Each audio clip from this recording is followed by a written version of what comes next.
বিয়ে বাড়ির কথা শুনলে যেটা সবার আগে মাথায় আসে হেয়ার স্টাইল কি করব। তো এই হেয়ার স্টাইলটা কিন্তু তোমাদের জন্য খুব ইজি প্রসেসে করতে পারবে তোমরা। প্রথমে করে নিতে হবে পার্টিশন, তারপরে সামনে যেটুকু পোর্শন আমি অন্য কিছু করব সেটাকে ভালো করে আলাদা করে রেখে দিতে হবে। পাফ সেকশনের জন্য এটা সি সেকশন নিয়ে নিতে হবে, দেখতেই পাচ্ছ।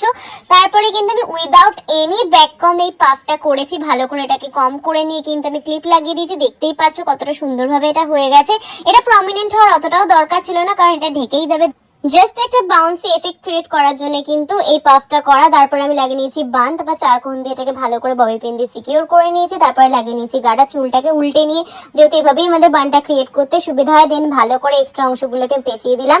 তারপরে সামনের দিকে করব ট্রিপল টং, আলতো আলতো করে। দেখতেই পাচ্ছ কোনো ক্রিম্পিং নেই, তার কারণে কিন্তু এরকম আলতো আলতোই হবে। দেন এটাকে আমি এরকম উল্টে দেবো, দিলেই কিন্তু দেখবে একটা সুন্দর লুক চলে আসছে। দেন মাথায় লাগিয়ে নেবে ফুল নিজেদের ইচ্ছা মতো। আর দেখতেই পাচ্ছ এখানে লাগিয়ে নিয়েছি অল্প কটা বেলি ফুল ছিল আমার কাছে, সেটাও কিন্তু আমি সুন্দর করে লাগিয়ে নিয়ে হালকা করে স্প্রে দিয়ে দিয়েছি। এটা ছিল ফাইনাল লুক। টাটা।